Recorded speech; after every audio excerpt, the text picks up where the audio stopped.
ముఖ్యంగా పత్రికా రంగంలోని కూడా ముందుంచి నడిపిస్తున్న మా విలేకరులు, మహిళా విలేకరులందరికీ కూడా మరొకసారి అంతర్జాతీయ మహిళా దినోత్సవ శుభాకాంక్షలు తెలియజేసుకుంటూ ఈరోజు అందరికీ కూడా ప్రపంచ అంతర్జాతీయ మహిళా దినోత్సవ శుభాకాంక్షలు ముందుగా తెలియజేసుకుంటున్నామండి.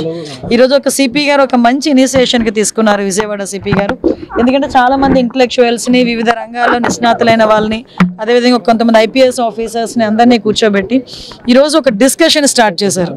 ఎందుకంటే ఈరోజు అంటే స్వతంత్రం వచ్చే 75 సంవత్సరాలు దాటినా కూడా ఎక్కడో ఒక చిన్న డిస్క్రిమినేషన్, ఎక్కడో అక్కడ మగాళ్ళ పని చేశారనో, లేకపోతే మగాళ్ళ పని చేయట్లేదనో, లేకపోతే ఇంకా ఆడపిల్లయనో, అంటే ఎంత వయసు వచ్చినా, చిన్నపిల్ల దగ్గర నుంచి ఎంత వయసు వచ్చినా, ఎంత ప్రొఫెషన్లోనో, ఎన్ని రాజకీయ రంగంలో ఎన్ని కీలకంగా ఉన్నా కూడా ఎంతో కొంత డిస్క్రిమినేషన్ ఎదుర్కొంటున్న ఇటువంటి సిచ్యువేషన్స్లో కూడా ఈరోజు ముందుకు నిలబడి మేము అన్ని రంగాల్లోని కూడా ముందుంటాము, అన్ని రంగాల్లోని కూడా మేము ముందుకు రాగలమని నిరూపించిన ఎంతోమంది మహిళామణుల్ని స్ఫూర్తిగా తీసుకొని ఈరోజు అంతర్జాతీయ మహిళా దినోత్సవం జరుపుకుంటున్నారు. దానిలో భాగంగానే ఈరోజు రాష్ట్ర గవర్నమెంట్ కూడా మార్కాపూర్లో గౌరవ సీఎం గారు అంతర్జాతీయ మహిళా దినోత్సవం వేడుకలను కూడా చేస్తున్నారు. రేపు మహిళా దినోత్సవం వేడుకల్లో కూడా మహిళలకు సంబంధించి చాలా మంచి ఇనిషియేషన్స్ కూడా తీసుకుంటారు. అవన్నీ కూడా రేపు మీ అందరికీ కూడా తెలియజెప్తారు. అదేవిధంగా నేను ఒకటే కోరుకుంటున్నా, మహిళలు అన్ని రంగాల్లోనూ కూడా ముందుండాలి, ముఖ్యంగా ధైర్యంగా ఉండాలి, ముఖ్యంగా ధైర్యంగా ముందుకు రావాలి, ధైర్యంగా ఎదుర్కోవాలి. నేను మళ్ళీ చాలా సందర్భాల్లో చెప్పినట్టు ఇప్పుడు కూడా చెప్తున్నా, సమస్యను చూసి భయపడిపోకుండా సమస్యను ఎలా ఎదుర్కోవాలి అన్న కాన్సెప్ట్తో కనుక ముందుకెళ్తే ఏ మహిళ కూడా ఓటమి అనేది ఉండదు.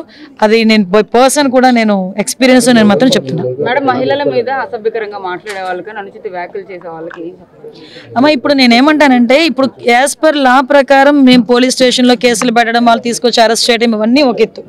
నేనేమంటానంటే కంపల్సరీగా నేను లాస్ట్ అపోజిషన్లో ఉండేటప్పుడు కూడా నేను చెప్పేదాన్ని, మేము ఫేస్ చేయడమే కాదు, మేము ఫేస్ చేయడం అనేది చాలా ఎక్కువగా ఫేస్ చేశాం.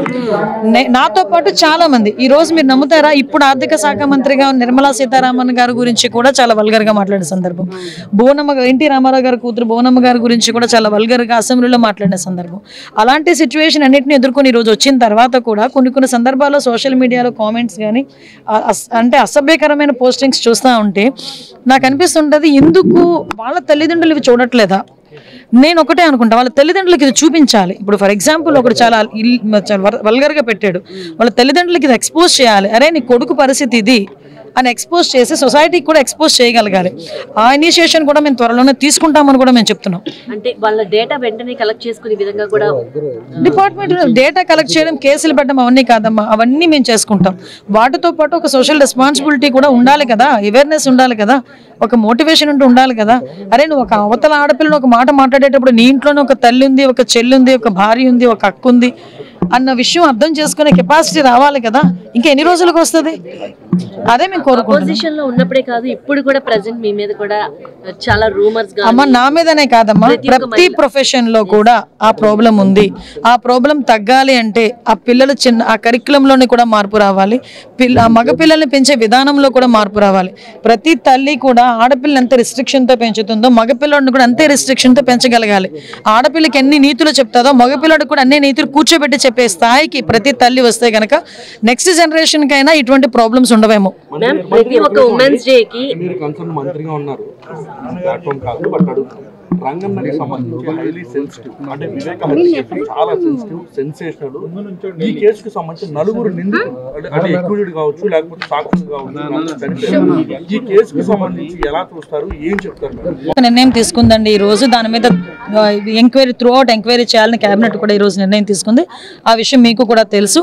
విషయం ఏంటంటే ఇందులోని అంటే కొసమెరుపు అనాలో లేకపోతే డైవర్షన్ అనాలో తెలియదు, కానీ నిన్న రంగన్న ఏ పొజిషన్లో చనిపోయారో అందరికీ కూడా చూసాం.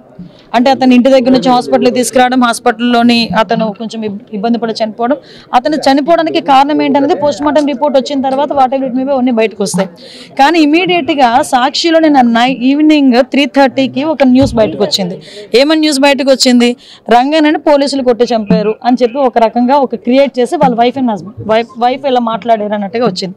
సో మేము ఆ కోణంలో కూడా మేము మాట్లాడుతున్నాం. అంటే జనాలకు ఎటువంటి పర్సెప్షన్ ఇవ్వాలని వాళ్ళు క్రియేట్ చేస్తున్నారు, సాక్షి టీవీ క్రియేట్ చేస్తుంది. అంటే అంటే సాక్షి టీవీ ఒక్క విషయంలోనే కాదండి, ప్రతి ఒక్క ఆస్పెక్ట్లోనే కూడా. నిన్న వాళ్ళు ట్వీట్ పెట్టారు, ఆశా వర్కర్లు అందరూ కూడా ఆశా వర్కర్లు పోలీసులు ఎత్తి పడేస్తున్నారు అని చెప్పి ఒక ట్వీట్ పెట్టారు. మీ దగ్గర చూపిస్తా. నేను మార్నింగ్ నుంచి ఆశా వర్కర్ల గురించి మేము మానిటర్ చేసుకుంటున్నాం. ఎక్కడ కూడా ఆశా వర్కర్లు ఇబ్బంది పెట్టిన పరిస్థితి లేదు. ఆశా వర్కర్లు కూడా అంతే కోఆపరేట్ చేశారు, ఎక్కడ కూడా ఎటువంటి ఇబ్బంది రాలేదు. దరిద్రం ఏంటంటే వాళ్ళ గవర్నమెంట్లో ఆశా వర్కర్లు ఎలాగైతే ఎత్తి పడేశారో ఆ ఫోటోలు పెట్టి ఇప్పుడు మా గవర్నమెంట్లో చేశారన్నట్టుగా వాళ్ళు ప్రొజెక్ట్ చేయడానికి ప్రయత్నం చేస్తున్నారు.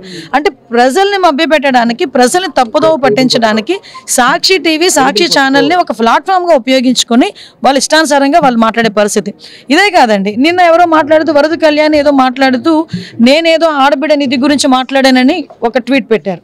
అంటే మేము మాట్లాడని మాటలు, మేము మాట్లాడితే వక్రీకరించి మాటలు, అదేవిధంగా ఎక్కడైతే ఇన్సిడెంట్ జరిగింది అనుకోండి దాన్ని వక్రీకరించి మాట్లాడటం, ఇలాంటివన్నీ చేస్తున్నారు. ఇందాక మేము నిన్న ఒకటి కూడా డిస్కషన్ అయింది. అంటే ఇలా పదే పదే తప్పుడు వార్తలు రాసి ప్రజల్ని మభ్యపెట్టాలని చూడడం కూడా నేరమే. దాన్ని అసలు ఏ యాంగిల్లో మేము వాళ్ళని ట్రీట్ చేయాలన్న దాని మీద కూడా మేము డిస్కషన్ మాట్లాడకుండా ఉంటామంటే అసలు టీవీ నైన్ వాళ్ళకి ఎక్కువ డౌట్లు వస్తుంటాయి. మాకు అర్థం కాదు ఏంటంటే టీవీ నైన్కి ఎక్కువ డౌట్లు వస్తుంటాయి. మిస్టరీగా ఏమి మిగిలినవు అంటే మిస్టరీగా తప్పు చేసిన వాడికి, నేను మళ్ళీ చెప్తున్నా, తప్పు చేసిన వాడు ఎక్కడున్నా కూడా టైంకి శిక్ష అయితే పడుతుంది గ్యారంటీగా.